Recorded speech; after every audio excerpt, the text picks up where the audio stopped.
I want to thank everybody for joining us for today's webinar entitled Sample versus Entity-Centric LIMS, Choosing the Right Approach for End-to-End Efficiency. Today's presentation is brought to you by Asterix and is presented by our friends at Semaphore Solutions, who I'll introduce in just a moment. Before we get into the presentation and our presenters, I'd like to take a moment and introduce you to Asterix. We can go to the next slide, please.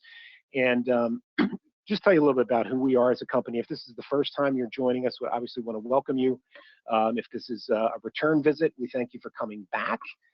So just a little bit about who Asterix is, right? So in the simplest terms, we are a consulting company. We focus exclusively in the life science space. We focus a lot on working with different technology partners in the life science space, R&D space. And we've been doing this for the better part of 28 years. We work a lot on digital transformation.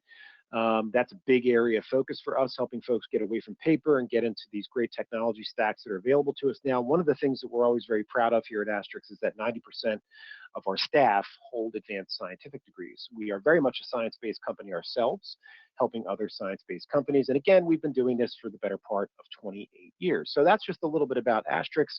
I'm going to introduce our speakers now, and then I'll turn it over to them so we can all enjoy the great presentation. So we go to the next slide. With Semaphore, joining us today is Evan Tomlinson and Juliana Maniscalco. Evan is the Director of Sales and Marketing at Semaphore. He's been doing this for the better part of 20 years, working in the design, implementation, and business-critical informatics systems. Juliana is joining us with a BS in Biology and Chemistry and an MS in Microbiology from Wagner College, and she began her career at the New York Genome Center, where she then went to work on LIMS implementations. So great to have both these speakers with us today. I think Evan's going to kind of get us kicked off. So I'm going to go on mute. I'll enjoy the rest of the presentation with you all. I'll come back on at the end to help out with any Q&A and wrap up. So Evan, you have the floor. Thank you, Kevin. So welcome, everyone. Today we're exploring a major shift happening in lab informatics, from sample-centric systems to more flexible entity-centric ones. We're first going to define what a sample-centric LIMS typically looks like, and then show how an entity-centric approach differs. Then we're going to dive into why those differences matter, especially for labs dealing with complex workflows and diverse data types that emerge over time. We're going to walk through some real-world implications and highlight how a sample-centric system might become a bottleneck, and then demonstrate how an entity-centric platform easily tackles those complexities and challenges. From there, we'll cover some potential drawbacks just so you know what to look out for, and then contrast those with the major benefits of moving beyond just tracking your samples or tracking in a sample-centric way. Finally, we're going to conclude with some practical steps for transitioning to an entity-centric approach based on learnings from our services side, Semaphore Solutions. And then we're going to wrap up with a Q&A to leave you with clear insights on this emerging paradigm in lab data management. By the end, you're going to have a comprehensive understanding of why entity-centric LIMS solutions are becoming the go-to for digital transformation in modern labs. Let's move to the next slide, please. So, to anchor ourselves, let's take a moment to consider how labs have historically tracked data. Usually that's by focusing on a sample alone if you go back far enough. This might have been perfectly acceptable when your lab processed the same type of sample repeatedly, had a single primary assay, and mostly needed a straightforward record of inputs and outputs like we have on the top here. But but today's reality is far more nuanced. In fields like diagnostics, pharmaceuticals, biologics, and manufacturing, to name only a few, labs need to track not just their sample, but also everything that goes into them, like reagents, instruments, calibration events, staff records, and an ever-growing list of process metrics. You can see that indicated here by a screenshot of Labit's Sample History Explorer, Lineage Explorer. It's quite the evolution, and these two things are not even close to the same. So what's driving this complexity? I mean, partly it's the need for better quality control and compliance. We're monitoring reagent lots down to specific volumes or concentrations to ensure consistent results. We're logging instrument calibration statuses to stay compliant with regulatory guidelines or perhaps internal SOPs. We also see labs juggling entirely new workflows. For instance, combining a genomics-based test with a traditional immunoassay, to name but one. A LIMS built around a single sample record can quickly become cumbersome, even though it might be able to be adapted to that.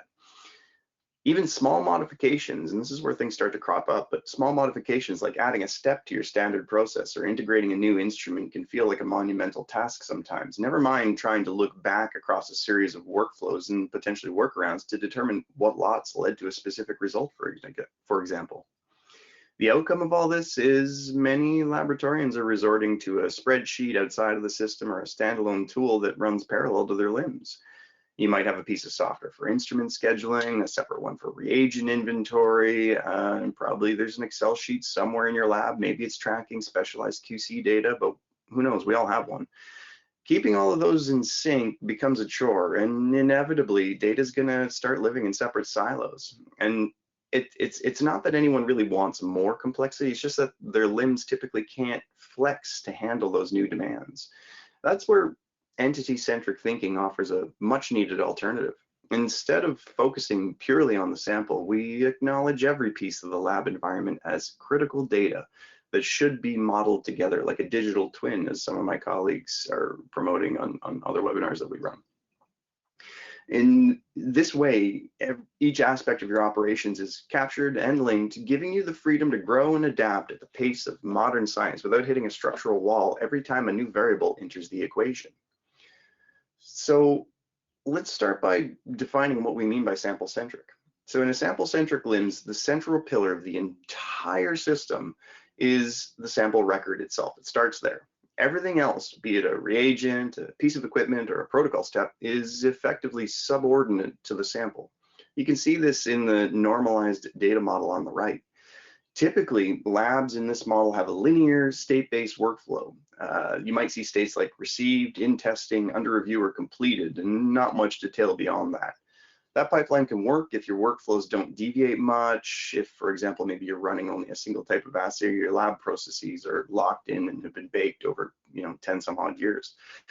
However, as soon as you want to run multiple parallel tests on the same sample, or maybe incorporate branching decision points or track new data types, like for example, advanced QC metrics, reagent genealogies, or detailed equipment usage, you're going to discover that your LIMS maybe wasn't built to handle this level of complexity.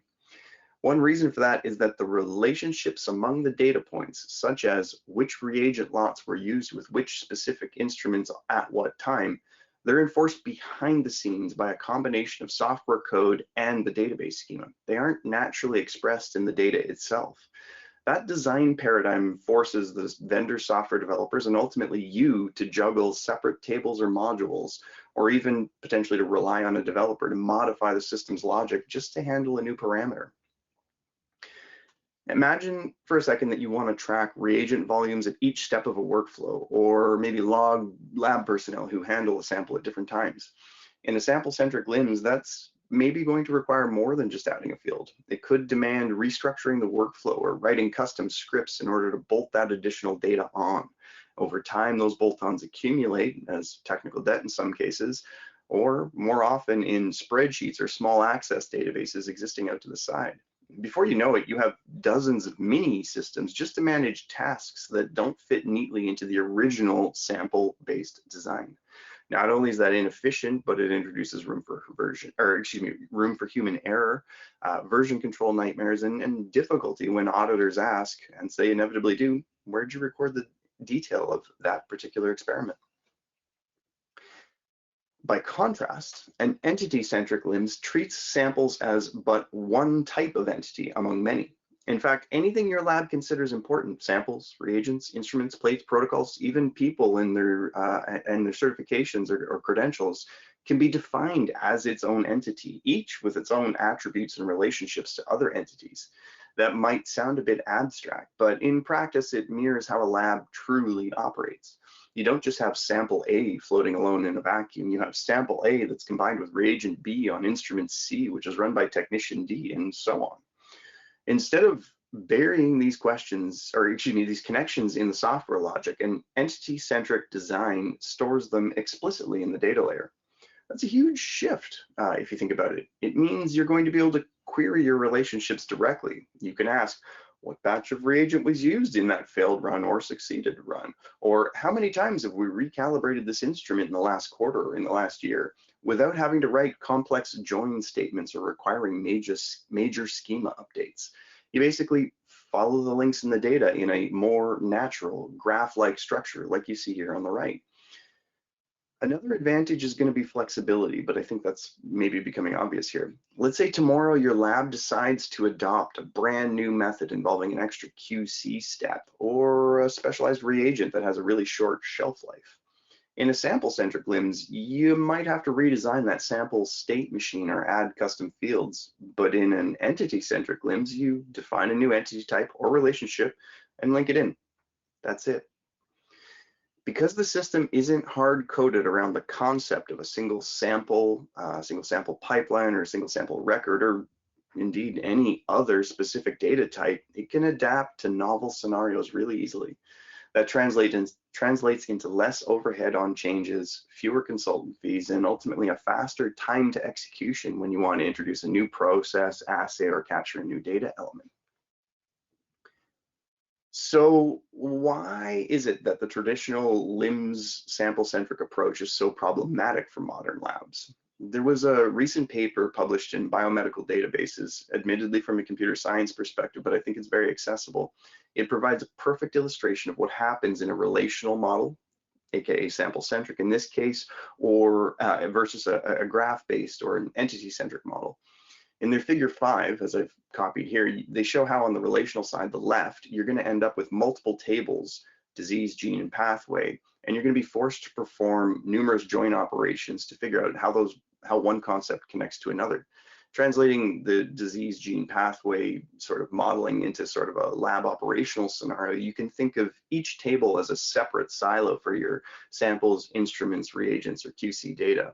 And retrieving a complete history of that view is going to mean bridging those multiple silos within a single software system, which might require custom development just to capture new data points and create a clear picture. On the right, however, you're seeing a graph-based view of that same information where relationships are stored explicitly as edges between nodes and in the data. Mapping that back to our LIMS context, each node could be an entity, or actually more specifically is an entity, like a reagent lot or an instrument, and the edges define exactly how they're related. And you can just add to those over time. That model more naturally aligns with the real world workflows and things that you do in laboratories, allowing you to track the transformations and interactions without having to contort your data or yourself into rigid tables that can't easily be remapped without the original software. So if your LIMS is purely sample-centric, the problem really amounts to you're gonna or you most likely will face hidden costs somewhere. Want to add a new branch in your workflow? That might require custom code. Want to link multiple reagent lots to a single run or use multiple plates? Probably another customization. Over time, those demands add up and labs are going to end up with data silos, inconsistent naming conventions across spreadsheet add-ons, and probably an uphill battle when regulators or collaborators ask for a clear audit trail of every detail. Ultimately, a system that started out seeming simpler evolves into a Frankenstein of patches and manual processes. It's hardly the digital twin you're going to need for efficiency, compliance, and forward-thinking innovation. All of these challenges mentioned can fester and will probably surface as one of these 3 pains. There are more, but we've chosen 3 for now that you're going to feel if your LIMS is limiting your move beyond that sample-centric mentality. The first one, lost staff hours. If everyone is repeatedly cross-referencing spreadsheets, retyping data to link samples with reagents or instruments, or maybe manually merging records from different sources, each of those small tasks might only take 5 or 10 minutes, but in a busy lab, those minutes are going to add up significantly over weeks or months or years. If a half a dozen people in your lab are doing this over the course of a month, you can only imagine the cumulative cost in time and productivity. And that's not to mention the human cost of switching their contexts constantly from scientific work to ultimately clerical work. You're going to experience an audit risk or expose yourself to one more specifically. If you pull back and squint at the regulatory regimes enough, they kind of all ultimately will boil down at some level to requiring clear traceability and reproducibility, i.e. show me an audit trail. If your relationships in your data are hidden and scattered within your LIMS, it's going to become really challenging to prove that you followed the correct steps and use the correct materials, especially when that test or study is questioned, things get a little stressful. Labs can spend days reconstructing a single experiment's lineage simply because the LIMS doesn't or maybe can't explicitly store those connections. And then, this is one that we see a lot, delayed onboarding of new assays or slower time to market. Adapting a sample-centric LIMS to a new process often means waiting on vendor updates, custom code, or internal IT projects to deliver new functionality. You can't just snap in a new workflow or entity type. And so your time to market or time to validation really starts to extend out. That delay is costly, both in terms of the opportunity, the business opportunity, but also in staff morale, which is arguably more important for business continuity. Not only does nobody want to see a new idea languish because the software simply can't keep up, but what about, for example, the expectations set by modern consumer software versus what we're using in a lab these days? Juliana is going to show us how an entity-centric LIMS, in this case Labit, tackles these points head on. You're going to see what it looks like to manage multiple plates, track some in-house reagents or in-house manufactured reagents, and handle some more complex relationships, all without the overhead of forcing everything into one narrow sample object. Over to you, Juliana. Let's see what it looks like. Great, thanks, Evan. So the first real-world demo that we have is a question that we get asked pretty regularly. In this scenario, a user has a plate of 96 libraries or pools, and the next step in their process is to plate these samples in triplicate across 3 different output plates that they could then average or find some type of calculation that they're after. Within systems that don't have the ability to map entities, the issue that comes across is loss of shared identity across replicates. A sample-centric system might treat a new aliquot as a separate sample, which would have no inherent link back to the original well source. Data fragmentation is another issue that we see pop up in sample-centric systems, and what is meant by this is instead of having one sample entity with a list of replicate measurements, you get 3 additional samples with disconnected data. This leads to having to do more work offline in Excel to compute the averages. And there's redundant metadata. So this will bloat a system with the workarounds and leads to the possibility of inconsistency, such as editing only one replicate independently. So how to solve this in an entity-centric system? If we go ahead and let's pop out of here. Oh, let's sign in very quickly.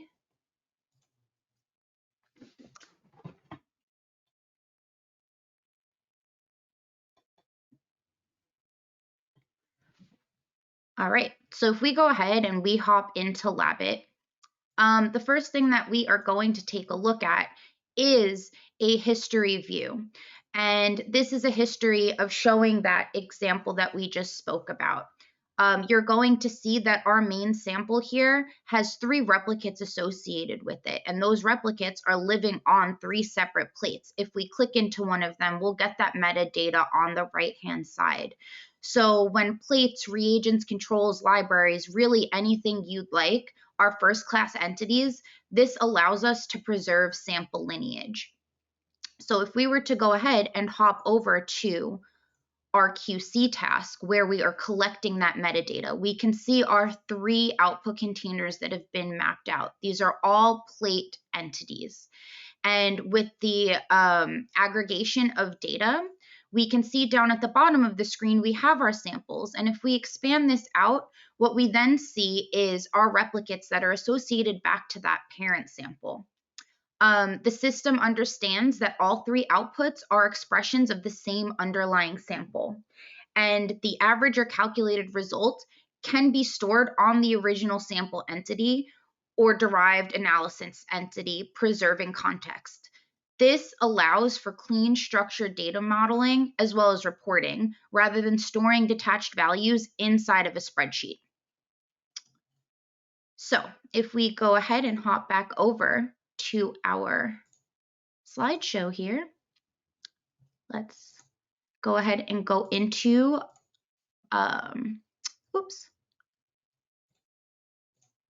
let's go ahead and go into our second real-world demo. So our second real-world demo is going to be manufacturing reagents or lots or buffers, or really any type of consumable inside of your lab. So this network captures exactly what was made, how it was later used. And by linking these inputs and processes and outputs, you gain that full traceability across workflows and can pinpoint how specific reagents contributed to particular outcomes. So the problems we run into with the sample-centric system are, in a sample-centric system, there is no first-class representation for reagents. For instance, reagents are often treated as metadata or custom fields on a sample. There's no true identity for that entity representing a reagent as a standalone traceable object. You can't track who made the reagent, from what inputs, under what conditions, or how it was used later. Another issue that we run into is no process-based lineage. So if a reagent is manufactured through a series of steps, such as combining stock solutions, incubation, QC, in a sample-centric LIMS, that can't model that sequence naturally. There's no concept of intermediate entities, so from combining that stock all the way to releasing a QC lot. And the consequence is that you'll lose the ability to reconstruct how a reagent was made or flag batch-specific issues. And then workarounds can usually break that scalability. So to handle these reagents, teams often create stretching out the definition of what a sample is for reagents. So they may model a reagent as a sample, or they may just handle this outside of their systems, like Eben mentioned, and utilize spreadsheets. These workarounds can be a bit complex and pretty brittle. So the solutions don't scale, they break under automation, and they create risk for compliance and reproducibility. So how is this solved in an entity-centric system? If we hop back over into Labit, what we will see here, there we go.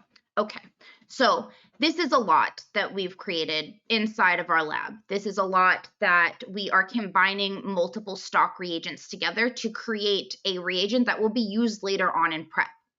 So with this, we're seeing our history of our mixed stock, and we're also seeing all of the places where this reagent was used. So this reagent that we made in-house was used across several tasks that we can see so far.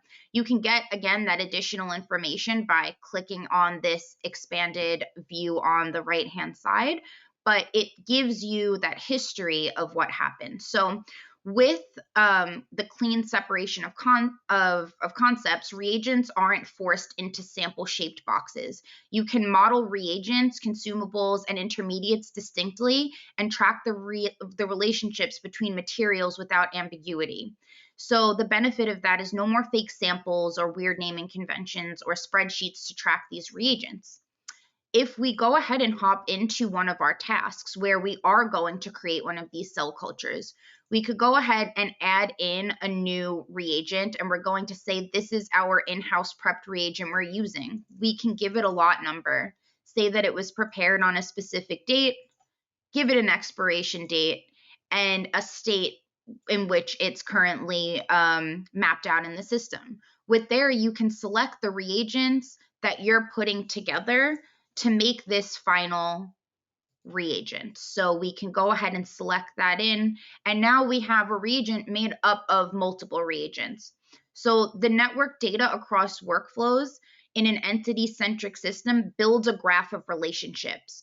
A reagent batch is used in multiple preps, which leads to assay results, and it's all connected and queryable. So now auditing is the same as a sample since it's all in one system and you're not having to connect the data across several systems. The benefit is it lets you analyze how reagent variability may affect downstream outcomes or vice versa. So if we go ahead and head back into our real world demos here, our third and final real world demo is patient-provider relationship. So in this case, we're going to track and manage every component of a diagnostic test kit from patient all the way to resulting and reporting. and using full traceability, modular entities that reflect the real world workflow in an entity-centric system.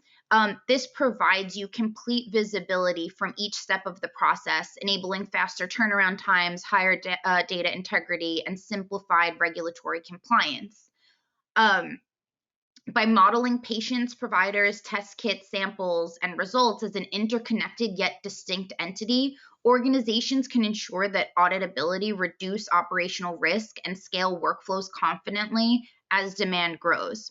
So in a sample-centric system, we can see that there is limited representation of real-world complexity. A patient, provider, kit, components, they are, again, forced into a sample-like structure or stored as metadata on fields. Since there's no first-class representation for any of these entities, the impact is that you lose the ability to clearly track how different components relate to each other and what that final outcome is. There's no clean lineage across events, so the relationships are stitched together manually, which often with fragile ID conventions or disconnected systems. So investigations that you need to make within your lab or compliance audits, they become pretty slow and potentially error prone. And this type of system, it's hard to scale or automate. So as your lab is growing, it's hard to keep up with what these workarounds actually are. So in an entity-centric system, before we jump into how it could be modeled in Labit, what we take a look at here is this is a pretty simple linkage of what could potentially happen. You have your healthcare organization, you have a healthcare provider that is linked to that organization, and a healthcare provider puts in a test request for a specific patient, and that test request then becomes a kit. In an entity-centric system, these would all be individual entity types. As you could imagine, this could get pretty complex pretty quickly, where if you go into the doctors and you're sick and they want to go ahead and set out a panel of tests, you can have a test request for the flu, COVID, strep, and those are all entity types that could be linked back. These examples could continue to grow, and as you can see, they get very interconnected. So you could have different organizations, different healthcare providers reporting back to those organizations, and having your entities mapped out in such a way, it will allow you to start to build out this knowledge graph. Same thing for introducing in additional patients. With an entity-centric system, the pairings really are endless. So if we were to go ahead and hop back over into Labit, if we took a look at let's refresh quickly. If we hopped over into our testing workflow, we utilize BPMN. So this BPMN is just a great representation of what you're going to see inside of an entity-centric system. We're starting with that test request. That test request is becoming a kit. That kit is becoming a test, and so on and so forth until you get those reported results. So if we were to hop into one of our test requests that have been completed, this is a very simple view here, but what this is showing us is that they're all just links that are associated with each other. We have our test requests, and in our test request, we can see that we have related them back to our HCP and our associated patient. If you wanted that additional metadata on what your healthcare provider is, you have that linked together, and then reporting back, you could always start at any point inside of this network of linked entities.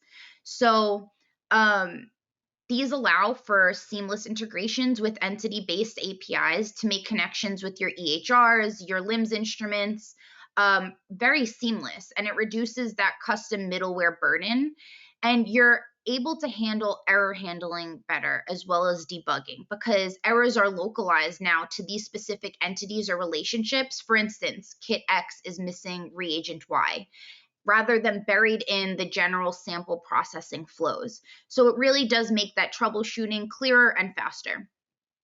The key takeaway points here is that you don't have to conform your business to a system versus being able to take that design and model it with your business as well as grow with your business. So I'm going to go ahead and pass it back over to Eben. Thanks, Juliana. So, of course, no approach is perfect, and this entity-centric model brings its own challenges. The one that I see the most, and kind of first off, the buying experience for an entity-centric system tends to be a bit more complex because it requires a bit better process documentation from your lab. That's because the system is so flexible that you've got to invest a bit of time defining what entities and workflows matter to you, what data you want to track for each, and in particular, how they're going to interact over time. Labs that are expecting, as it has been in the past, but are expecting a vendor to guide how they work, or maybe they're used to like a turnkey sample in results out type solution, might initially find that a bit daunting. But maybe think of it like building a house with an architect rather than buying one that was pre-built or a spec house. It might be more work up front to get going with a plan, but in the end, you're going to end up with a sustainable space that's tailored to your exact needs, that's built better, and more importantly, built faster because you had a clear plan. Secondly, there's less out-of-the-box functionality in some cases. Certainly, we're always working to deliver as much as we can out of the box, but an entity-centric LIMS ultimately doesn't dictate that your sample must move from waiting to testing to completed, for example. Instead, it's up to you to define those processes that are relevant to your lab and how they interact with what you're actually trying to do. A lot of labs really love that freedom because they can replicate their real world actual workflows and match the data that they're capturing up with those real world workflows without any kind of forced compromises or adaptation required for humans to work around a software limitation. Others, though, might miss having everything predefined and that really rapid startup and that needing that, like they want that guidance to set up their systems properly. They're looking for like a best practice, for example. And third, and this one's been the most interesting to watch as Labit evolves and comes into the market, is the scope creep is a real risk. Once the humans in the lab see that anything is really possible, we don't ever really give an answer like, hey, no, that's not possible. It becomes tempting to track everything or to customize everything or to configure everything. I mean, like every beaker, every pipette, everything in your supply closet. But not all of that data is equally crucial. Pretty clearly, those examples are kind of trivial, but it becomes really easy to go overboard in your first implementation phase, which in turn is going to bog down your timeline and sort of challenge your project. We've found that a best practice is to start with the highest impact workflows. Maybe it's a main QC process or a high volume test, and then expand after your laboratory's gotten used to the idea that they can have whatever they want. That controlled approach prevents the project from ballooning and ensures that you're realizing value out of your LIMS early and, frankly, often as you expand. On the plus side of all of that, just to sort of reframe it, that upfront work of defining your entities, the relationships between them and the processes or workflows, it ultimately can be a net positive. By clarifying those needs early and then articulating them to your LIMS provider or possibly your new LIMS vendor, you're ensuring that you're selecting and configuring exactly the right system for your lab's reality rather than purchasing something expedient and ending up with a one-size-fits-all design and then endlessly layering on workarounds, for example. In short, fewer surprises are going to pop up later and you're going to enjoy a better alignment with your real-world workflows. Next slide, please. Oop. So, in addition to selection confidence, an entity-centric LIMS offers what we think of as transformative benefits. Let's just break down 3 of them, for example. The first is the ability to consolidate your systems. So maybe you're juggling multiple software platforms. We've seen stats from around the laboratory industry that scientists are dealing with like 7 to 9 different systems at any given time.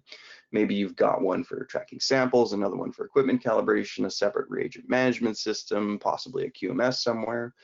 An entity-centric approach can actually unify all of those and beyond. That's because every aspect of your lab is just another entity to the system. You fold them into one integrated environment just by drawing out your workflow and then defining a new entity or two to go through those things.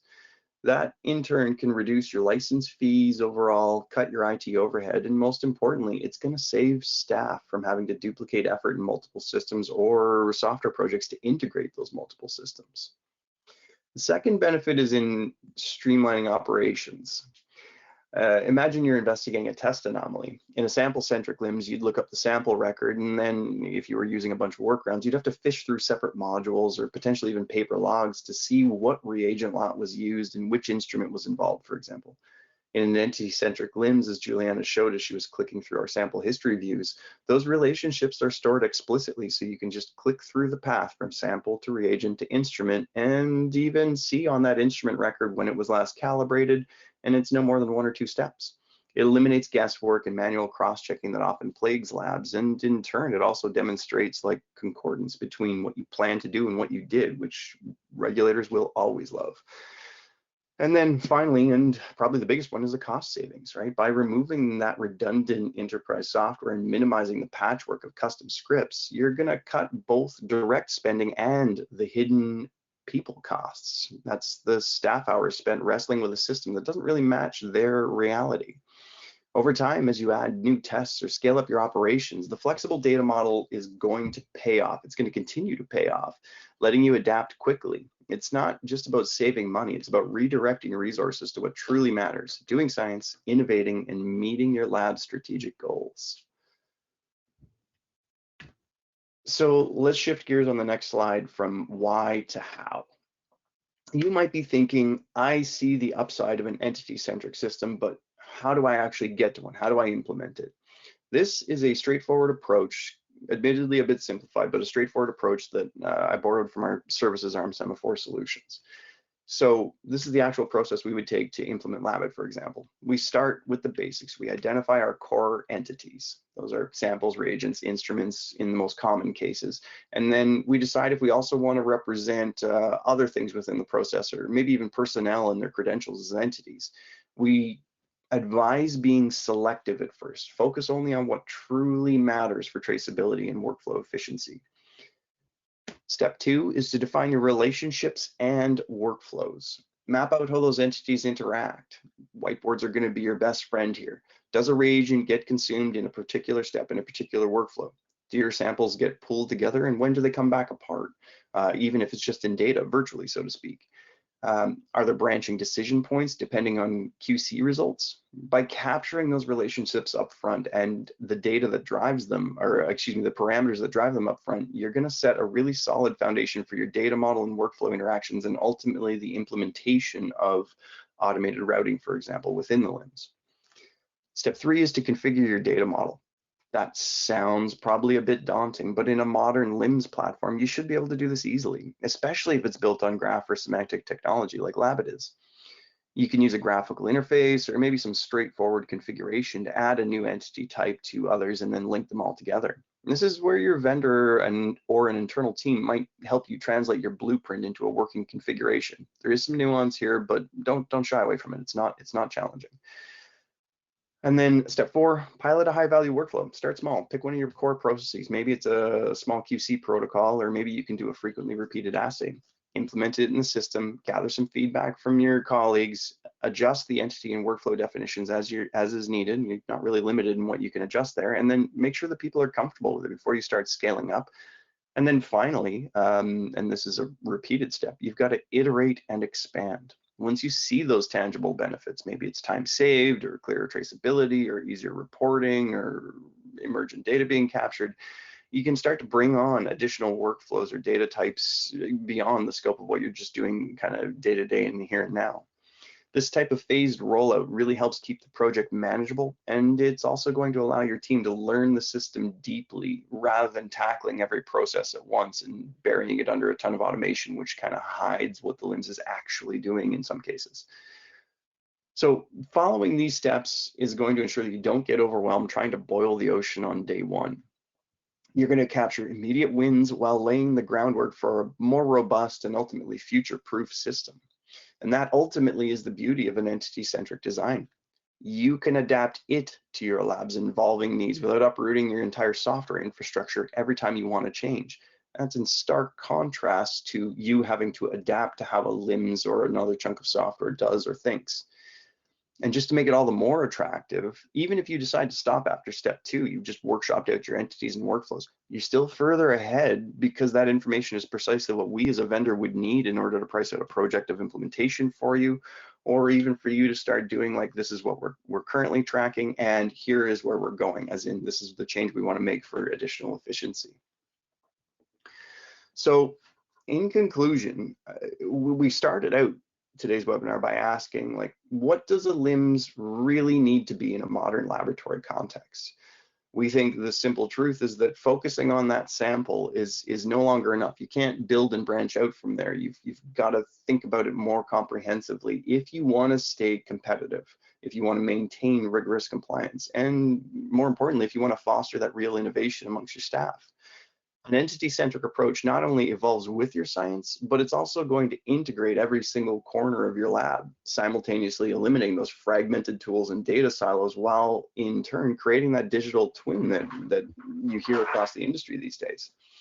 Whether you're a small research lab looking to grow and create real value in your informatics stack, or if you're a large enterprise that's wrestling dozens of software systems from multiple acquisitions and multiple lab sites together, entity-centric thinking provides a path forward that is manageable and controlled. Here at Labit, our mission is to help you build that future-ready foundation. We are committed to making sure that your data model stays as dynamic as your science. You're never forced to choose between agility and compliance. You can have both. If you're considering a LIMS upgrade or you just want to break free from the constraints of your current architecture, we'd love to show you how Labit can help you achieve that entity-centric transformation. So with that, I want to thank you all for your time and attention. We've covered a lot of ground, from why sample-centric can be limiting to how entity-centric solves those limitations. We did a few real-world demos, and we've given you a clear path to get started. We're going to open the floor now for questions. I think Kevin's going to take over for me. And ultimately, Julianne and I are excited to hear your thoughts, experiences, and any challenges you're facing in your own lab environments, and we'll see if we can help somehow. Yeah, thanks, Evan. Wonderful presentation to both of you, actually. Really good stuff, very compelling. A couple things here real quick. One, we stopped the recording at this point.